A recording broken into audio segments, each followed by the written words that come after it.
할렐루야, 주의 이름으로 여러분들을 환영합니다. 우리 앞뒤좌우로 한 번 더 인사합시다. 반갑습니다. 사랑합니다.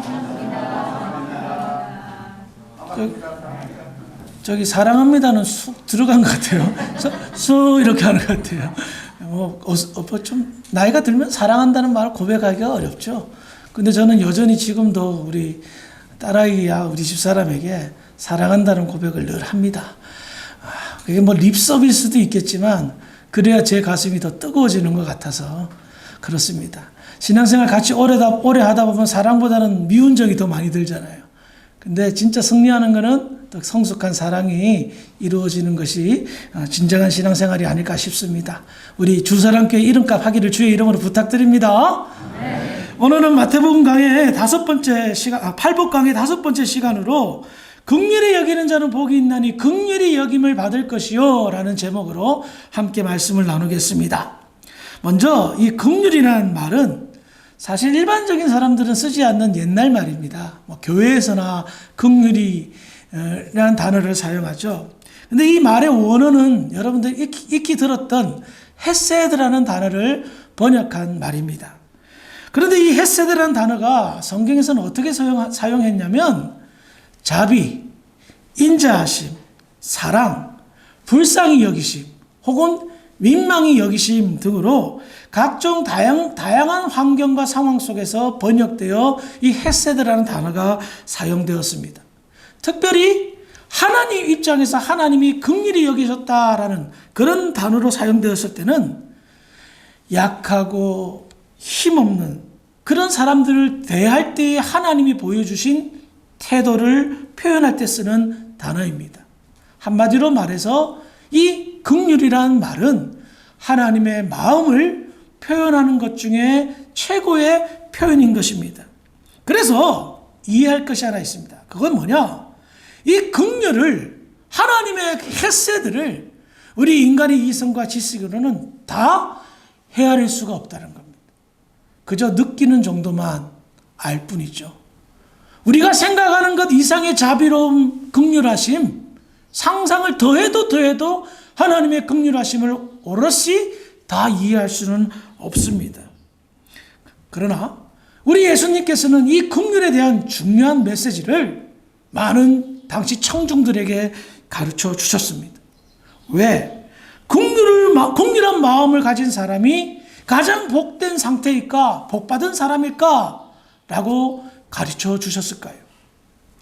예수님이 이 긍휼히 여기는 마음을 가르쳐 주신 중요한 이유는 당시 사회적 현상과 크게 다를 바가 없었습니다. 당시 사회적 현상은 그 현상이 참 요즘 말로 하면 참 힘든 세상에 사람들이 살고 있었습니다. 당시 이스라엘 백성들은 로마의 통치를 받고 있었고요. 유대인 공동체는 또 로마의 통치 속에서 자기들 나름대로의 어떤 종교적 문화를 가지고 있었습니다. 여러분, 로마의 문화가 어떻습니까? 훌륭한 문화도 있었지만 지배받는 입장에서는 기득권층의 부패와 탐욕이 넘쳤던, 정치적으로 굉장히 타락했던 그런 시절이었습니다. 그리고 유대 공동체는 종교 공동체인데 아시다시피 종교 지도자들이 쥐락펴락했던 시절이었습니다. 제사장들, 대제사장들, 그리고 바리새인들, 사두개인들, 이런 종교 지도자들이 어떻게 유대 사회를 이끌었습니까? 율법과 장로들의 유전이라는 잣대로 사람들을 죄입니다. 이렇게 죄서 맞지 않으면 탈락해서 죄인이라 정죄했습니다. 그러니 죄인 취급받지 않기 위해서 사람들은 외식하기 시작합니다. 하나님의 말씀을 가지고 그 말씀에 녹아져 내리는 것이 아니라 그 말씀이 자기들을 속박하고 구속하고 정죄하는 도구로 사용되었던 그런 냉랭한 사회, 차가운 사회였던 겁니다. 그런데 사회 전반적인 분위기가 어떻습니까? 추워요. 싸늘해요. 썰렁해요. 차가운 세상이었던 겁니다. 그러니 인간관계가 어떻게 될까요? 서로를 헤아리고 이해하고 배려해주는 사회가 아니라 경쟁과 비판의 대상으로만 인간관계를 맺는 그런 사회였던 겁니다. 이런 얘기를 하다 보니 문득 요즘도 똑같네? 요즘도 그런 사회 아닌가? 여러분 어떻습니까? 우리가 사는 세상 차갑습니까? 따숩습니까? 우리가 다니는 교회 배려합니까? 이해해 줍니까? 헤아려 줍니까? 아니면 비판하고 비난하고 뒷담화합니까?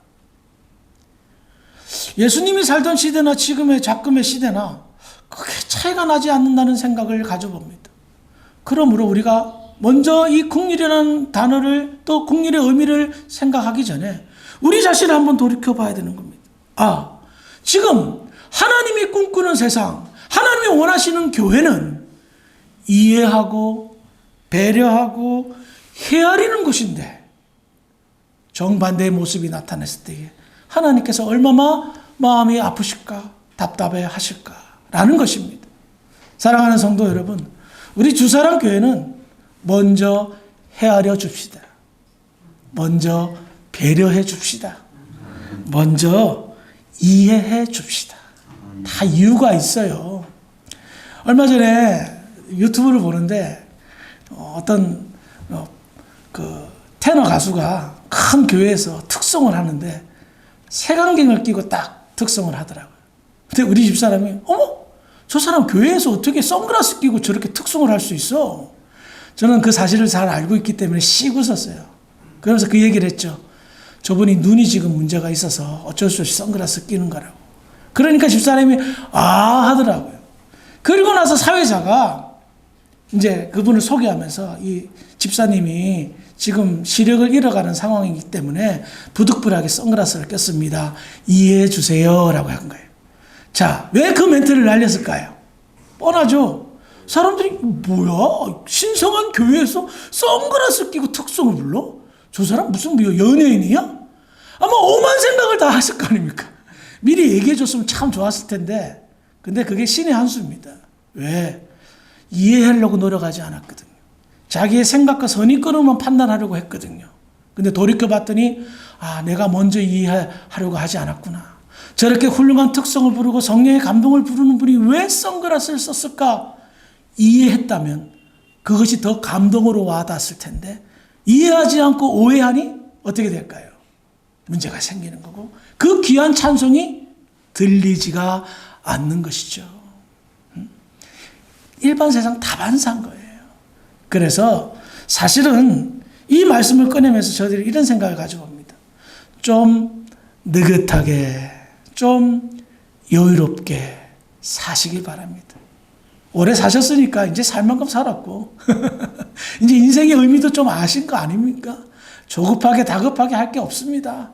저 사람의 의견을 들어보고 이해하고 입장이 되어서 생각해보고 그럼 어떻게 됩니까? 배려해 주는 거예요.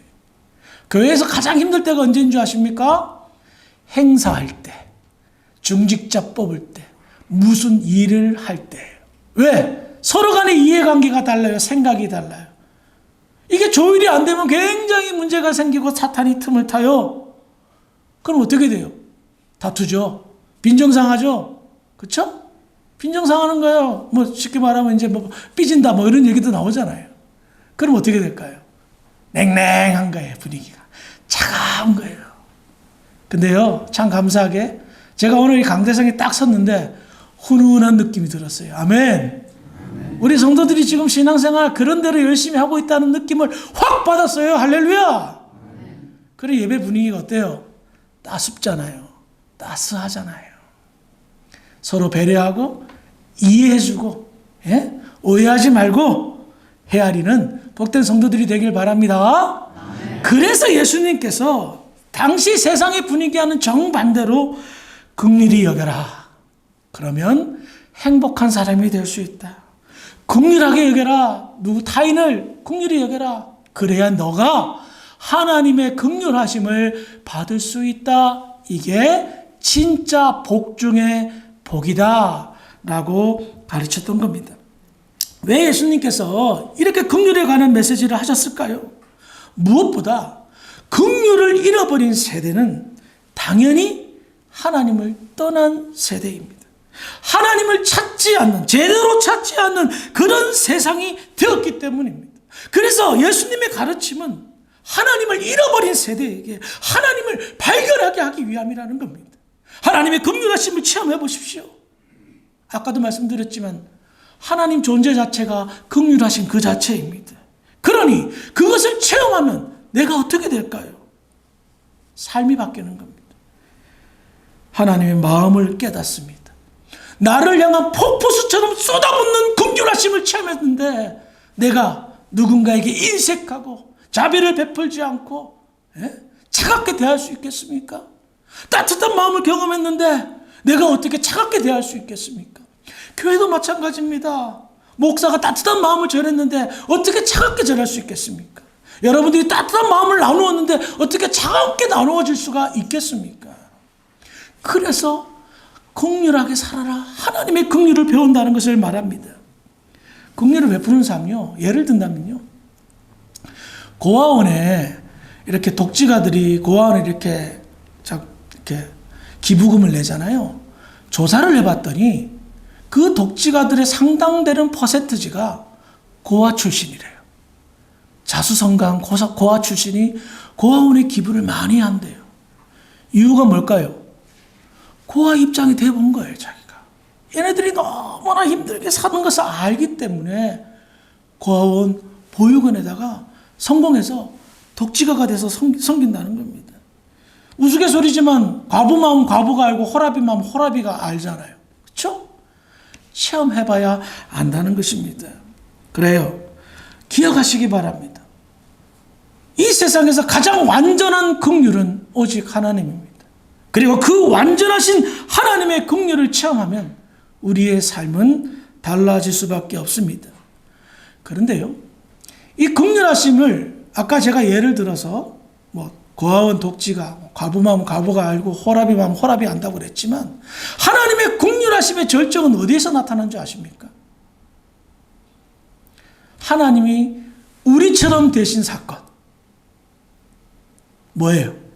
신학적인 용어로 성육신. 그렇죠? 하나님이 사람이 되어 이 세상에 오셨어요. 그분이 누구시죠? 예수님. 예수님이 긍휼을 베풀어라 하나님이 긍휼 받을 것이다. 이거 그냥 말로 한 것이 아닙니다. 하나님이신 예수님이 인간으로 오셔서 하나님의 긍휼함을 온몸으로 삶으로 두 눈으로 증명하게 보여주신 겁니다. 하나님의 긍휼하심의 가장 위대한 증명은 성육신입니다. 성육신은 인간의 죄와 슬픔과 고통에 하나님께서 완전히 자신과 동일하게 체험하시고 경험하셨던 사건이기 때문입니다. 그래서 예수님은 하나님의 긍휼하심을 체험하는 것을 전제하에 복되다라고 가르치는 겁니다. 우리 예수님이 인간으로 살아보니 헤아리는 거예요. 더 깊이 우리를 이해하신 거예요. 더 깊이 헤아릴 수 있어서 너무너무 인간의 연약함을, 인간의 사악함을, 인간의 죄악된 모습을, 부족함을 익히 체험하셨던 거예요. 그래서 하나님께서 그 인간을 용서하시고 감싸 주시고 배려해 주시고 무엇보다 이해해 주시고 말입니다. 옛날에 이런 광고가 있었습니다. 니들이 개 맛을 알아? 저는요, 처음에 이 광고를 들었을 때는 몰랐어요. 왜? 개 맛을 몰랐으니까. 근데 부산에서 목회할 때 영덕 강구항에 가서 영덕 대게를 먹어봤습니다. 정말 너무너무 맛있더라고요. 그날 배가 부르게 먹었습니다. 그것을 먹고 나서 제가 생각한 게 있었습니다. 우리 집사람 꼭 데리고 와야 되겠다. 이게 너무 맛있으니까 꼭 데리고 와서 맛봐야 되겠다. 그래서 강구항에 우리 집사람도 우리 가족도 데려가서 그 맛을 보여준 적이 있었습니다. 이유를 꺼낸 적은, 이 말씀을 꺼낸 이유는 진정한 긍휼을 맛봐야지 그 맛을 알 수 있게 되는 겁니다. 앞서도 말씀드렸지만 하나님의 긍휼을 체험한 자는 반드시 삶과 생각이 바뀌기 시작합니다. 그래서 하나님의 긍휼을 베풀려고 나아갑니다. 기억하십시오. 우리는 변질된 상태였습니다. 천성적으로 본능적으로 긍휼을 베푼 그런 사람들이 아닙니다. 그런 성품이 못 됩니다. 하지만 하나님께서 체험시켜 주시고 가르쳐 주시고 인간으로 오신 예수님의 성육신을 이해함으로 말미암아 긍휼하심을 온몸으로 받아들이는 것입니다. 그래서 그것을 우리가 조금이나마 실천할 수 있고 이 실천이 우리를 복된 상태로 만들었다라고 말하는 것입니다. 그래요. 예수님의 가르침을 따라 긍휼히 여긴다라는 것은 하나님과 같은 자세로 인간을 대한다는 겁니다. 하나님과 같은 생각으로 인간을 생각하는 것입니다. 하나님과 같은 감정으로 감정을 가집니다. 하나님과 같은 행동으로 인간을 대하는 것입니다. 그러는 가운데 긍휼을 베풀며 사는 자는요, 기억하시기 바랍니다. 잃어버린 하나님의 형상을 되찾습니다. 예수님을 닮아가는 모습으로 나아갑니다. 그것을 신학적인 용어로는 성화라고 말합니다. 거룩하게 변해져 간다는 것을 말합니다. 내가 긍휼을 베푸는 삶, 나도 모르는 사이에 하나님의 형상을 회복합니다. 그 모습이 점점 예수님을 닮아갑니다. 거룩해져 나간다는 거예요. 그것이 그리스도인들의 능력이요, 우리가 보여줘야 될 하나님의 나라의 샘플일 줄 믿으시기 바랍니다. 그렇다면 우리는 어떻게 긍휼을 베풀며 살 수가 있을까요? 긍휼은 어떤 것들이 있을까요? 그 첫 번째가 용서입니다. 긍휼을 베푸는 것은 제일로 생각해 볼 것이 죄를 용서해 주는 것입니다. 제가 예수를 만나고 영접한 후에 제일 먼저 한 행위는 회개였습니다. 당연하죠. 저의 죄를 고백하는 것. 그 다음에 성령께서 저에게 감동을 준 것이 무엇인지 아십니까? 그것은 제가 미워했던 사람을 용서하는 것이었습니다. 나에게 상처 주고 힘들게 했고 평생 트라우마로 남았던 그 사람을 용서하라 말씀하시더라고요. 그래서 마음으로 내려놓았습니다. 용서하였습니다. 그랬더니 제 마음에 말할 수 없는 평강, 여호와 샬롬이 찾아왔습니다. 그런데요, 그때는 제가 주를 만나서 굉장히 성령 충만하고 완전히 눈이 뒤집어질 때니까 가능했는데, 신앙생활을 하고요, 특별히 목회자가 되면서 정말 힘든 것이 하나 있었습니다. 그게 뭐냐? 사랑하는 것보다 용서하는 게 힘들더라고요. 뒤통수 맞았을 때, 상처받았을 때, 저에게 있어서 이 세상에서 제일 힘든 게요, 두 가지가 있어요. 하나는 돈 버는 거, 하나는 용서하는 거. 지금 당장 도저히 용서할 수 없더라고요. 그런데 시간이 지나니까요, 성령께서 자꾸 그 마음을 주시잖아요. 처음에 했던 그 용서를 되새기게 해주잖아요. 시간이 좀 해결해 주더라고요. 지금 당장은 용서가 안 되는데 제 마음은 용서할 준비를 서서히 하고 있더라고요. 세상의 논리는 복수이지만 성경의 논리는 용서더라고요. 긍휼을 베푸는 마음으로. 그래, 그럴 수밖에 없었겠지. 내가 좀 잘못한 것도 많을 거야. 용서가 안 되지만 어떻게? 내가 헤아리지 못하는 거 어떤 것이 있을 거야. 기억하십시오. 여러분들에게 해악을 끼쳐서 상처를 주고 복수심이 일어나는 그 사람, 판단과 정죄는 오직 하나님이 하실 일입니다. 용서하지 못하고 복수하는 것은 우리가 할 일이 아니라는 겁니다. 만약에 용서하지 못하면요, 매일매일 자신이 당한 그 화들을 곱씹을 겁니다. 이 하면서, 요즘 애들 표현이 이불킥 한다고 하잖아요. 자다가 이불을 빡 찾는 뭐 그런 것도 있잖아요. 근데 한번 생각해 보십시오. 계속 그 자기에게 해악을 끼쳤던 사람을 생각하면 마음이 편해요? 그렇지 않을 것 같아요. 갑자기 떠오르다가도 확 지워버려야 돼요. 매일매일이 지옥 같은 거 아니겠어요? 여러분 잘 아는 내용 한번 읽어보겠습니다. 마태복음 18장 21절 22절 함께 읽어봅시다. 시작.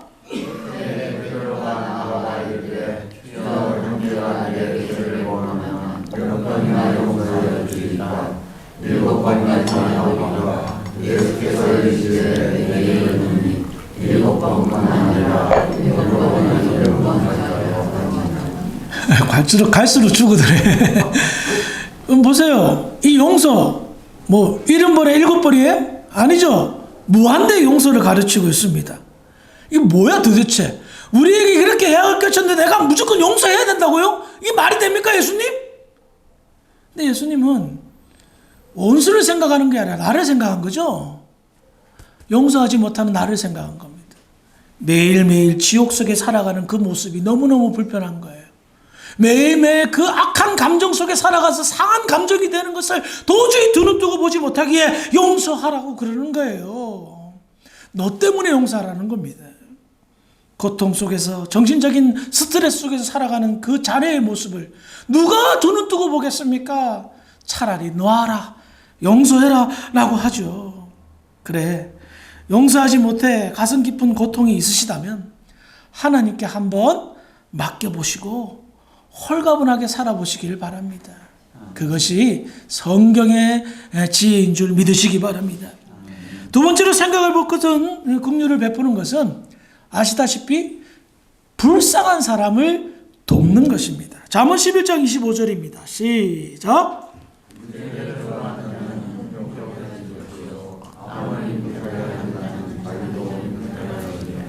참 이게 논리적으로는 안 맞아요. 경제적 논리는 안 맞아요. 구제를 좋아한다는 것은 내 돈이 나간다는 건데 어떻게 풍족해져요? 남을 윤택하게 하는데 어떻게 내가 윤택해져요? 근데 성경의 법칙은 세상의 법칙과 달라요. 아시겠어요?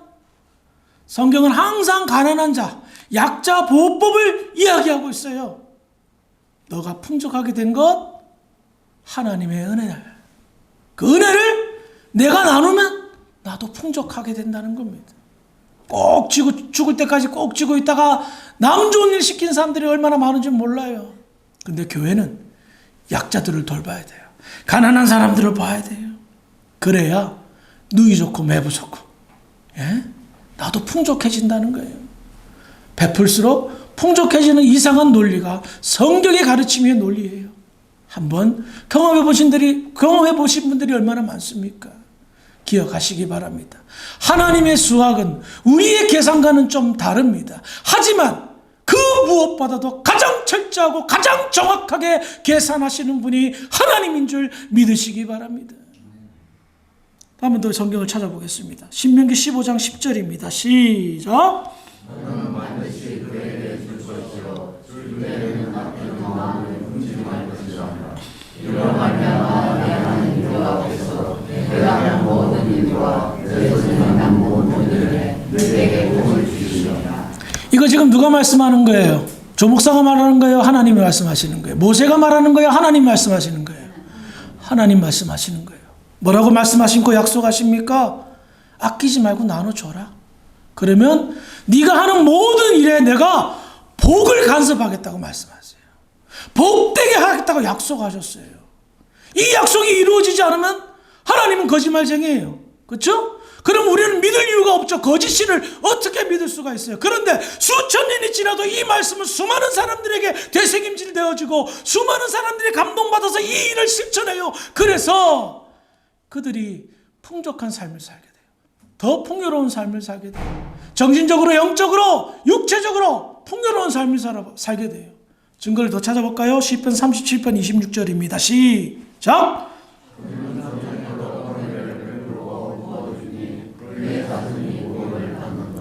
긍휼을 베푸는 이 삶이 자기 자신을 풍족하게 하는 약속뿐만 아니라 내 자손도 복받는다라는 거예요.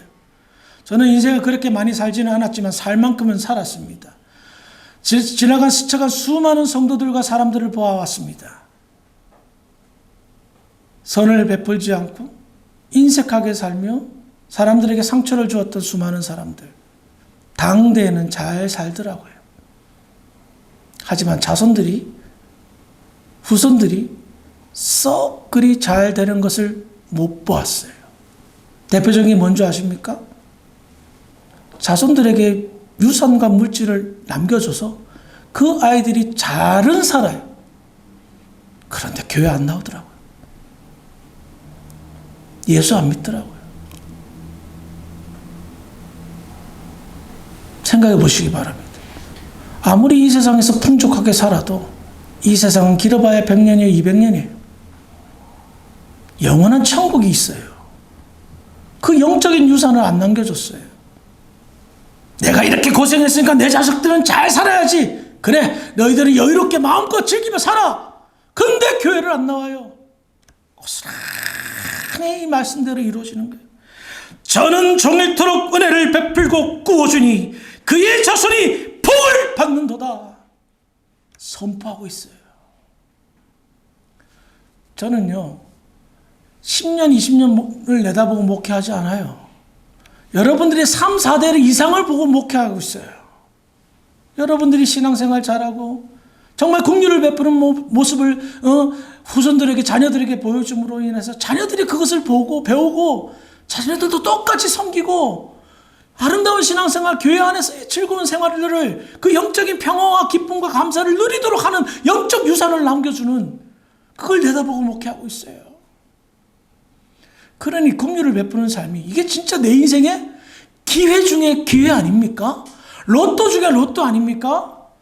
하나님의 긍휼을 체험해서 그 긍휼을 보고 배우고 익힌 대로 나눠줬는데 이것이 내게서 낭비되는 것이 아니라 더 많은 재산과 충전과 후대까지 축복을 약속하신 성경의 이 말씀, 우리가 어떻게 놓치며 살 수가 있어요? 붙잡고 살아야죠. 그래요. 긍휼을 베푸는 삶은요, 나 자신을 축복하게 할 뿐만 아니라 내 자신도 축복하는 축복의 통로였다는 아주 놀라운 성경의 비밀이 감춰져 있다는 겁니다. 긍휼히 여기는 자는 복이 있나니 저희가 긍휼히 여김을 받을 것이요라는 이 논리적인 말씀을 생각해 보십시오. 내가 긍휼했는데 나도 받는다는 겁니다. 성경의 약속이 그대로 약속되었죠. 내가 나눠주는데 네가 풍성하게 될 것이고 네가 구제했는데 네 자손들까지도 복을 받을 것이라고 성경은 약속하고 있단 말입니다. 그래서 성령의 감동이 주는 지혜로운 삶이 필요하다는 거예요. 그러면 우리는 여기서 한번 고민해 볼 필요가 있어요. 어떻게 해야 지혜롭게 하나님께 받은 긍휼을 베풀까, 나눌까? 그렇죠? 지혜가 필요하거든요. 가장 지혜로운 방법은 성령의 인도하심 따라 잘 반응해야 됩니다. 성령의 인도하심에는 긍휼을 베풀라는 지시와 인도가 항상 있습니다. 이게 물질에 국한되는 게 아닙니다, 여러분. 마음도 필요합니다. 다정한 손길도 필요합니다.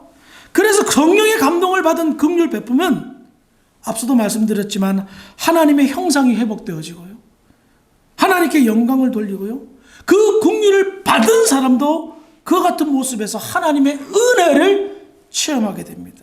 결국 모든 영광이 하나님께 돌리도록 성령을 인도하십니다. 만약에 성령의 인도가 아닌 자기 마음 가는 대로 움직이게 되면 긍휼 베품이라는 포장하에 동정심으로 인간애로 나아갑니다. 그럼 어떤 결과가 나올까요? 기대를 해요. 내가 저 사람한테 베풀었는데 저 사람은 나한테 어떤 반응을 할까? 감사한 마음이 좀 덜 된 것 같아. 여러분, 동정심과 어떤 인간적인 베품은요, 반드시 뒤따르는 것이 감사의 표현에 집착합니다. 그리고 자기의 이름이 알려지기를 바랍니다. 연말 연시가 되면 사람들이 뭐 이렇게 구호품 나눠놓고 이름 크게 써가지고 붙이죠. 이게 뭐예요? 긍휼이 아니에요. 동정심이요, 인간애예요.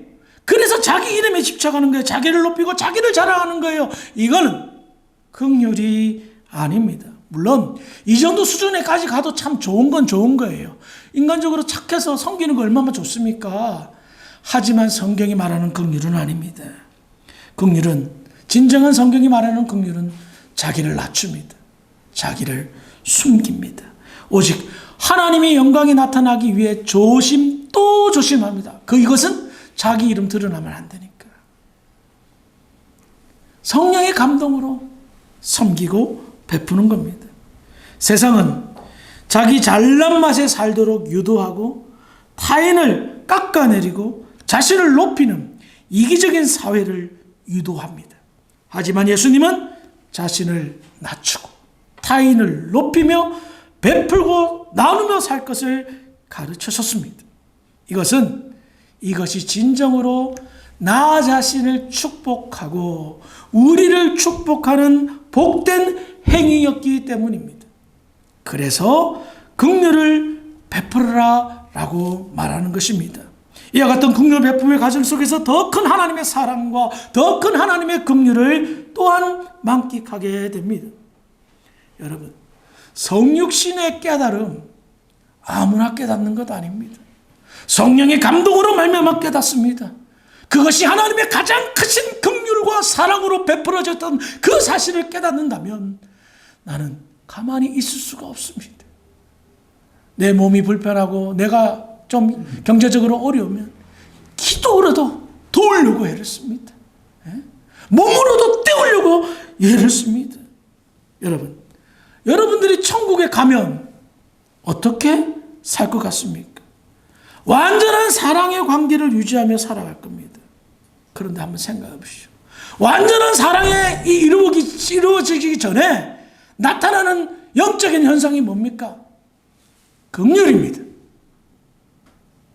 내가 누군가를 용서하지 않고 내가 누군가에게 자비와 선행을 베풀지 않고 어떻게 완전한 사랑으로 살아갈 수가 있겠습니까?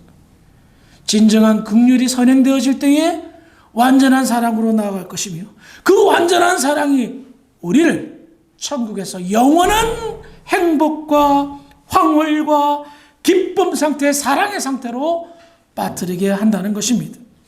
긍휼히 여기는 자는 복이 있나니 저희가 긍휼히 여김을 받을 것이요. 이 축복을 우리 주사랑교회가 일상생활이 되고 누리기에 부족함이 없는 모든 교회와 성도가 되기를 주의 이름으로 축원합니다. 아멘. 기도하시겠습니다. 사랑이 많으신 아버지 하나님 은혜를 감사합니다. 우리에게 크신 긍휼을 베푸셔서 하나님의 아들 예수를 이 땅에 보내시고 진정한 긍휼이 무엇인가를 깨닫게 해주심을 감사합니다. 하나님께 본 대로 배운 대로 체험한 대로 그 긍휼을 베푸며 살아가는 지혜로운 주의 백성들 되게 하시고 하나님의 약속이 삶 속에서 긍휼함으로 말미암아 나타나는 그 모든 축복들이 삶 속에서 나타나는 주사랑교회 모든 성도들이 될 수 있도록 할렐루야 축복하여 주시옵소서. 감사하며 예수님의 이름으로 기도합니다. 아멘.